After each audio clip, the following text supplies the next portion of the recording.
again.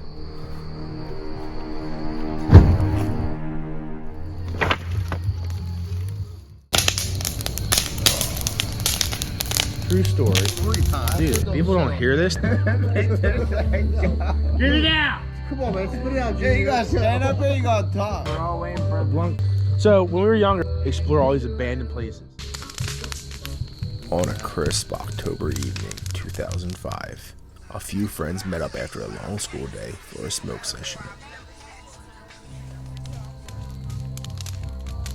One of them picked up a book to use as a rolling surface. When they read the title, they questioned, "What the hell is Weird Pennsylvania?"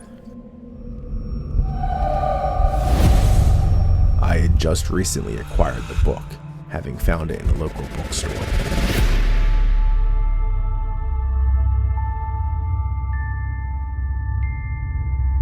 At that time, we had no idea what we were getting ourselves into, but for each of us, terrible tribulations ensued.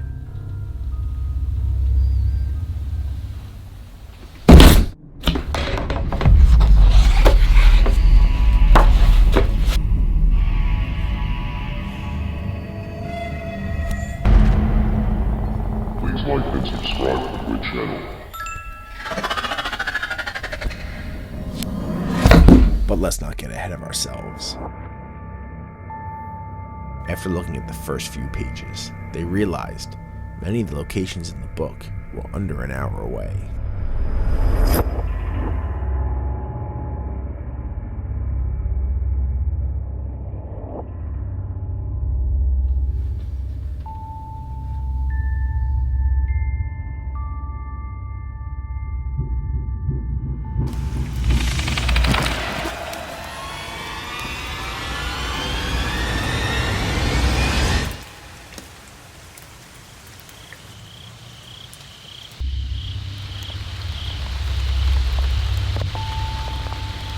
Southeastern Pennsylvania is rich with history.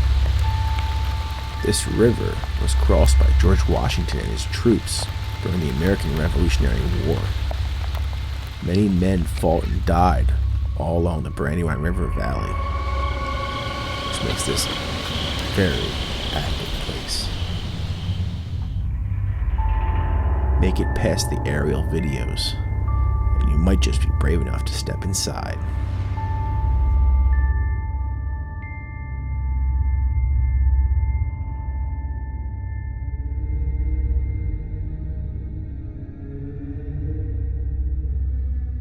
While on our way to our first location in the book, we stopped off at the abandoned Sleighton Farm School, a reformatory for delinquent children.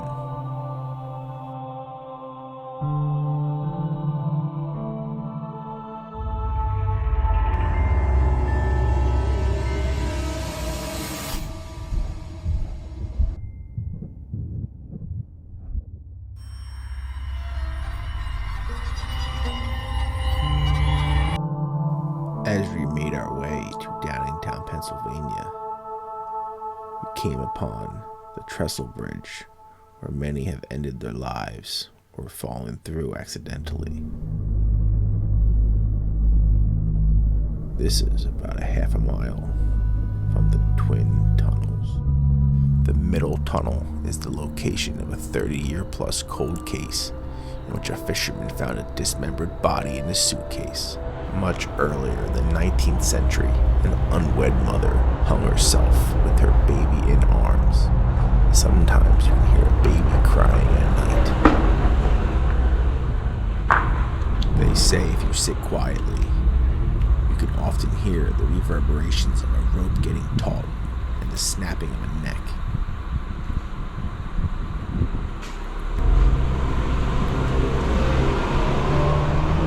When I went back to the location this year to get the shot, I heard that sound, and it freaked me out to the point that I hightailed it out of there.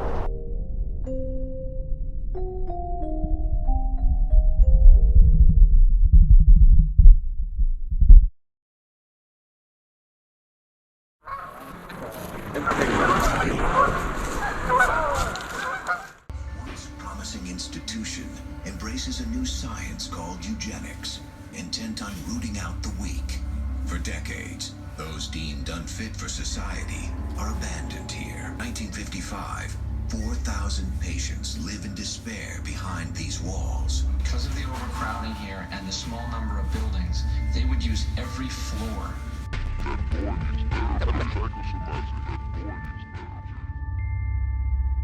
To do something with these kids. So the basement wasn't meant to really house kids or educate kids, but they needed the space. So the workers would dress places up like the basement in Devon, and you'd see Candyland.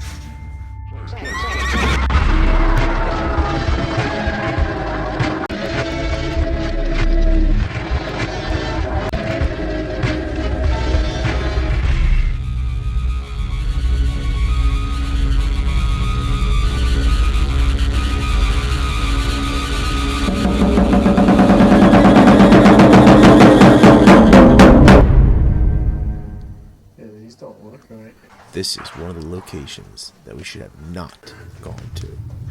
We should have heeded the warnings and stayed away for trouble following us.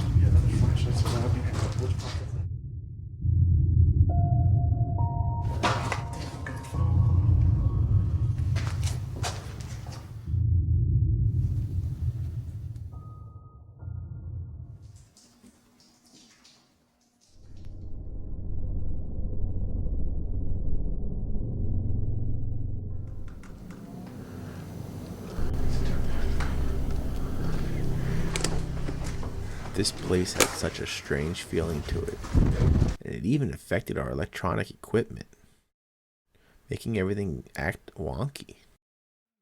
Just can't.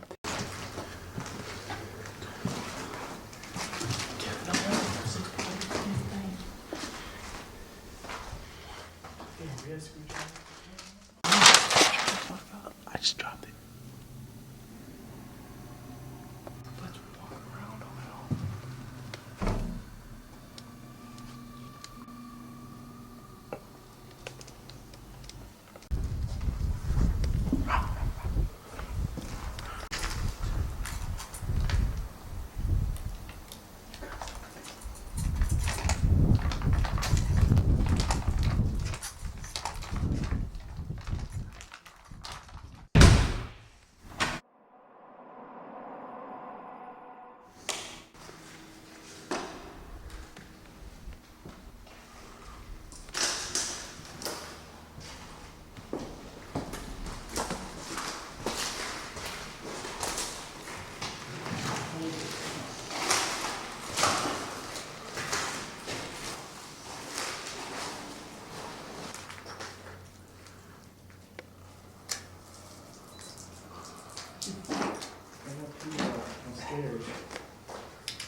That ain't right.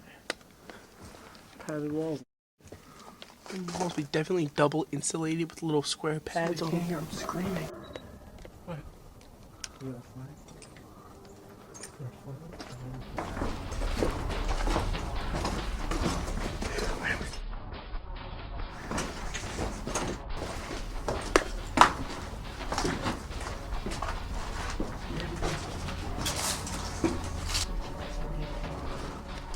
Dude, that couch is dope. So is this bathroom.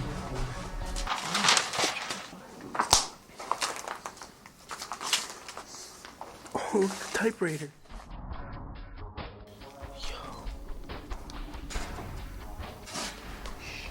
Dude, get outside.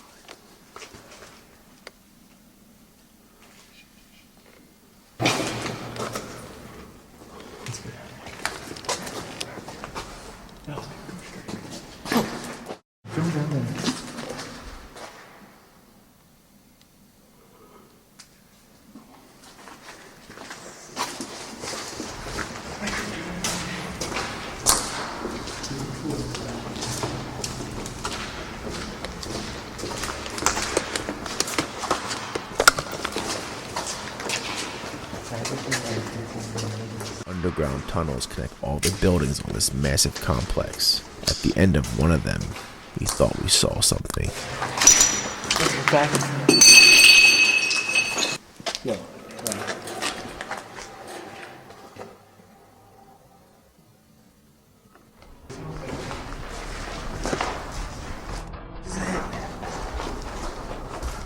We gotta turn around.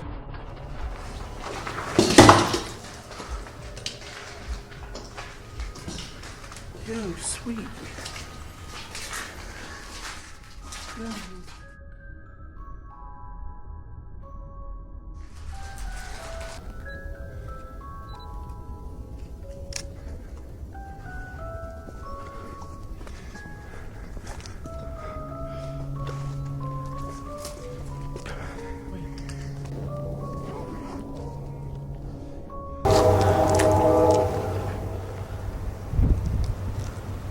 Dude, how is there? Let me get a MySpace picture.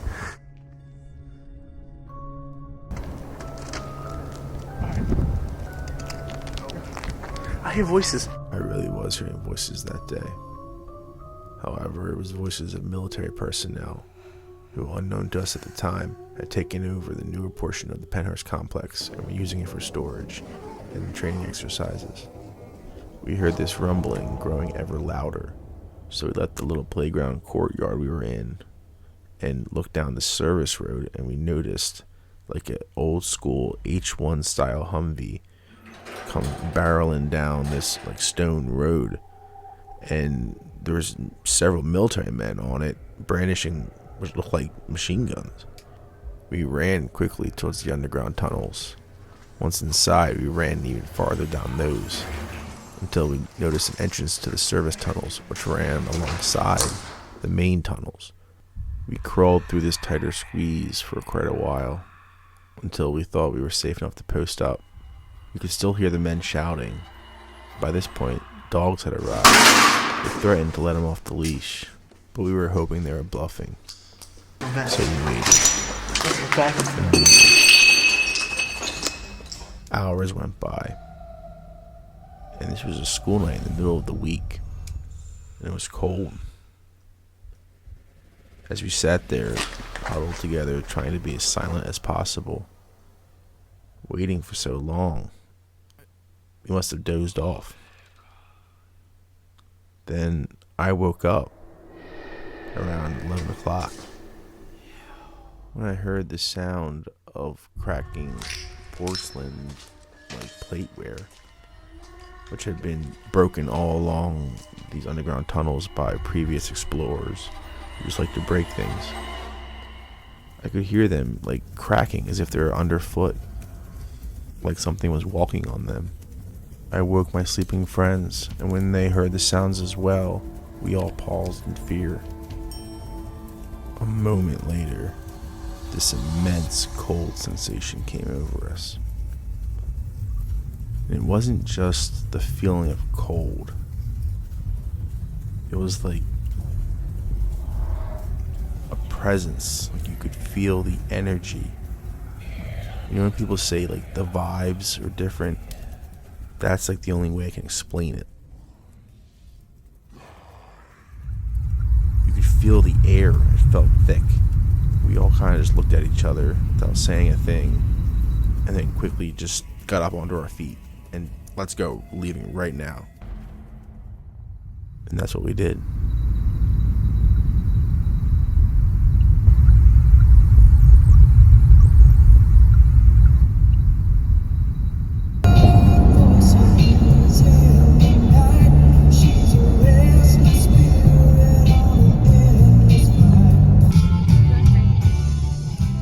We jogged most of the long trail back to the car, and it wasn't until we were on the highway that we were able to regain our composure and start talking to each other again. We put the radio on, and everyone thought it was over, but it wasn't. That night, when I got home, I pretty much like collapsed in the bathtub. Got down and just wept. I can't even explain, like this rush of emotions just came over me. I felt like physically and mentally and emotionally drained. So I just went right to bed. And then I woke with several night terrors.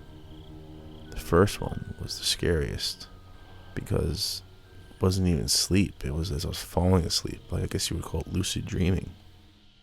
I felt my body like go numb, like I couldn't feel it, to the point where I wanted to scream and I couldn't even move my mouth. I opened my eyes in my room and I could see, and it freaked me out. Then I finally awoke from it.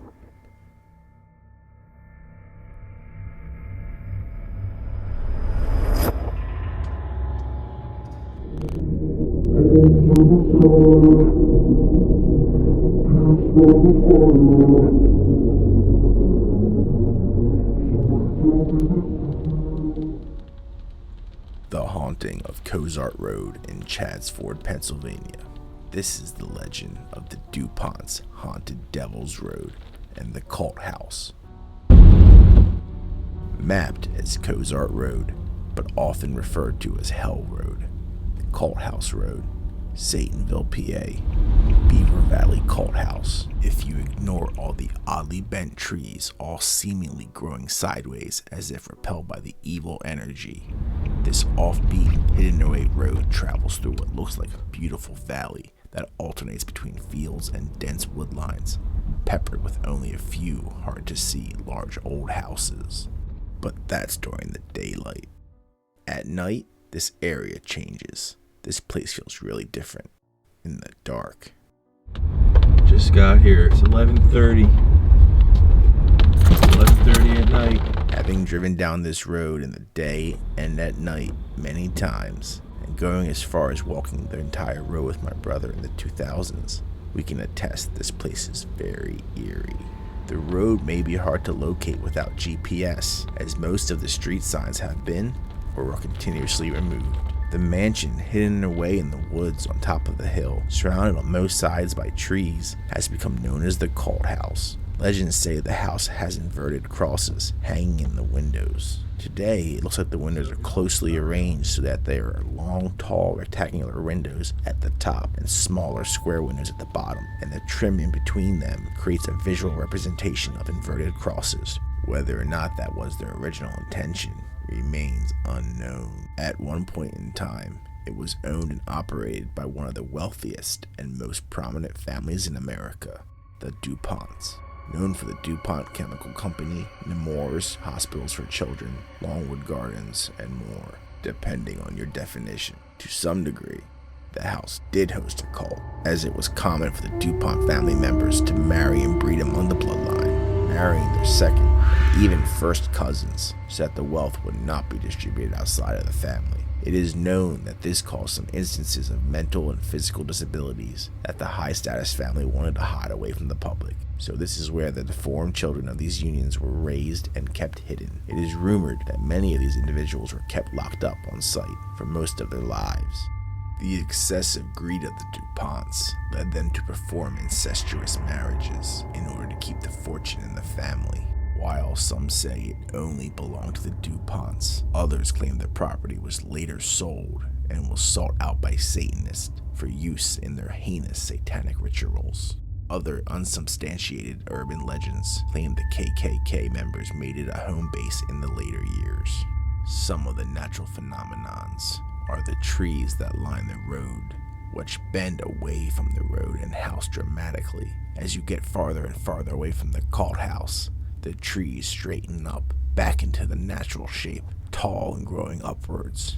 Other trees that stand out around the house are the skull trees, with the most famous one known as Baby's Cradle or Skull Tree. A deformed baby was found in the hollowed out tree trunk. Rumors were that the DuPont members of the cult house would use these trees for dumping babies who were born disabled. Over time, skull trees would devour their bodies fully and take on the shape of the child's skull. In the later years, outsiders began placing their sacrifices in the infamous roadside skull tree, which led to its openings being sealed with bricks and concrete. This only helped grow its lore. The tree garnered so much attention that it was finally fully removed some years back. The fuel for all these urban legends is the factual evidence.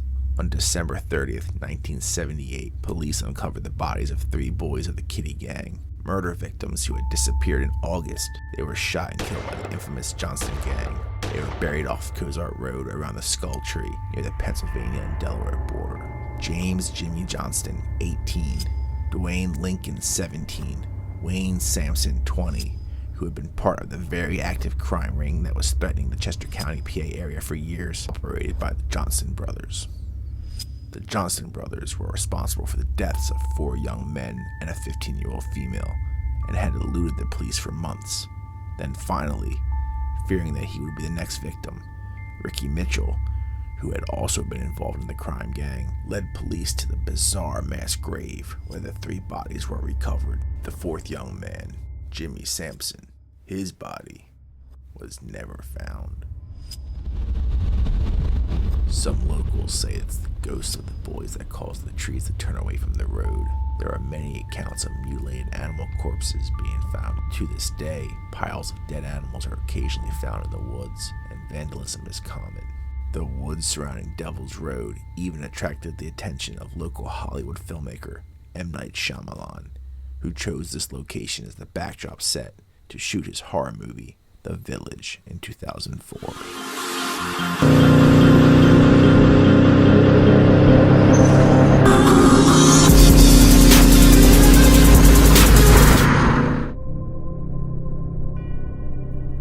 This road scared me. Sign. Why? Why? That's a Bronco! Go! Just go!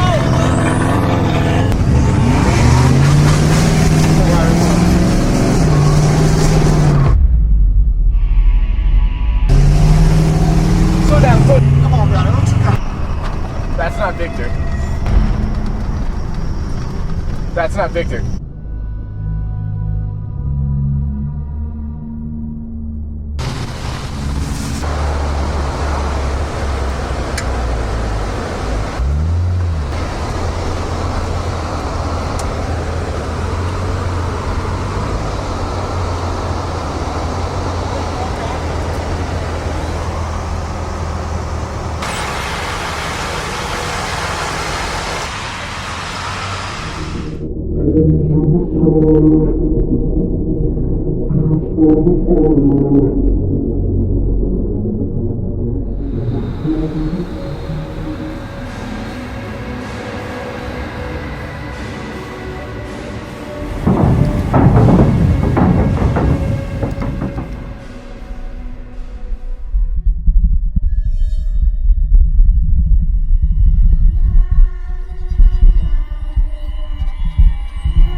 The Downingtown Gates of Hell, not far from the Twin Tunnels, or red cast iron gates in the vicinity of Sawmill Road, got its name from a pair of wrought iron gates that stood guard at the end of a long driveway leading up to an estate. The property consisted of a house, swimming pool, garage, and small lake near the end of the drive, which was closed off by an old fence, but can be seen from Sawmill Road. This property was supposedly the scene of a gruesome incident that took place sometime back in the 1950s. It is said that a mentally disturbed man killed his wife and children with a shotgun, then dragged their bodies down the long driveway and hung them on top of the wrought iron gate. He then turned the gun on himself. The house lay empty afterwards, left exactly as it had been, right down to the bullet holes in the walls and the doors, and all the bodies were buried on the grounds. Some explorers have come back with tales of lanterns glowing in their abandoned buildings, illuminating furniture covered with dust cloths. Others claim they were chased off by large, very real-looking dogs.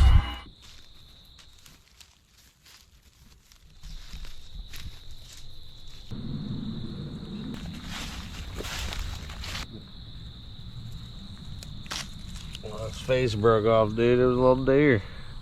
A little baby buck.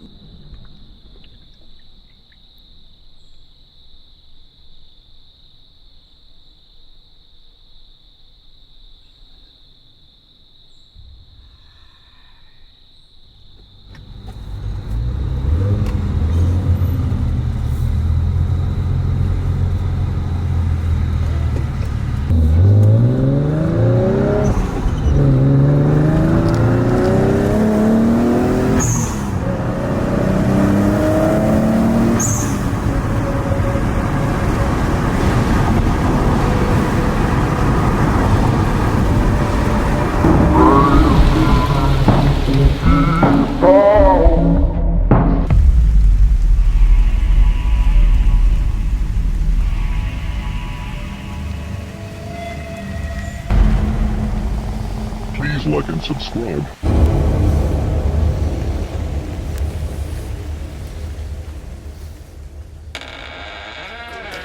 Are you scared? You know, I am you.